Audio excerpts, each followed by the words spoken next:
Hello বন্ধুরা, welcome back to my channel. আজকে আমি সন্ধ্যাবেলা টিফিন বানাচ্ছি। দেখো, ম্যাগি দিয়ে, আলু সিদ্ধ দিয়ে আর সুজি দিয়ে বেশ সিঙ্গারা, খাস্তা সিঙ্গারা। দেখো, তোমার প্রথমে ময়দাটাকে আমি মেখে নিচ্ছি নুন আর কর্নফ্লাওয়ার দিয়ে। তালের পিঠে। তোমাদের ভালো লাগলে একটু লাইক কমেন্ট শেয়ার করে দিও, সাবস্ক্রাইব করে দিও চ্যানেলটাকে। এবার তেল দিয়ে দিচ্ছি, রিফাইন তেল দিয়ে সুন্দর করে মেখে ময়াম দিয়ে রেখে দিলাম। তারপরে আমি কি করব, ভেতরে পুরটা দেওয়ার জন্য আমি ম্যাগিটা সিদ্ধ করে নিয়েছি, আলু সিদ্ধ করে নিয়েছি। দেখো, আমি এটাকে মেখে নিচ্ছি আলু সিদ্ধটা। আলু সিদ্ধ না দিলেও চলে, যদি মনে করো কারো সুগার আছে আলু দেবেন, আলু ছাড়াও করা যাবে। তারপরে আমি কড়াইতে তেল দিলাম, পেঁয়াজ দিয়ে দিয়েছি, নুন, হলুদ, লঙ্কা দিয়ে একটু নাড়িয়ে চাড়িয়ে দেখো আমি সুজি নিয়েছি, সুজিটাকে আমি দিয়ে দিচ্ছি ওর ভিতরে। সুজি দিয়ে বেশ ভালো করে নাড়িয়ে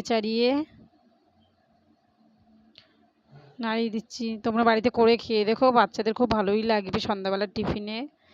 এ দেখো কি সুন্দর সুজির হালুয়া মতো হয়েছে। দেখো, এবার আমি ম্যাগিটাকে দিয়ে দেবো ওর মধ্যে। ম্যাগিটা দিয়ে নাড়িয়ে চাড়িয়ে নিচ্ছি। দেখো, একটু নাড়িয়ে নিচ্ছি।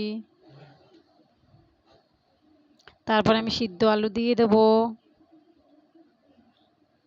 সিদ্ধ আলু দিয়ে ভালো করে নাড়িয়ে নিলাম।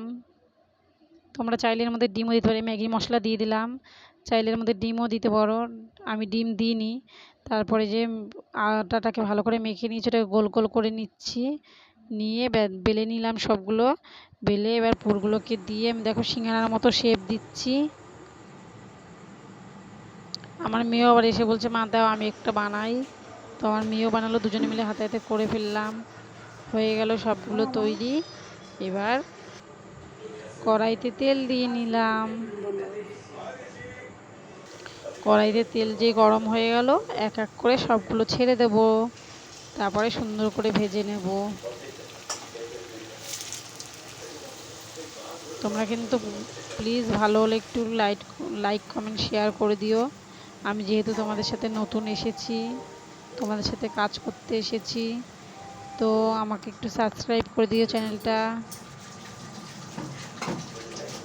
দেখো কেমন হয়েছে, তোমরা করে খেয়ে দেখো, বাচ্চাদের জন্য ক্ষতি নেই অতটা, খুবই ভালো খেতে। বাইরের খাবারের থেকে ঘরে বানিয়ে খাওয়া খুবই ভালো, শরীরের পক্ষেও খুব ভালো।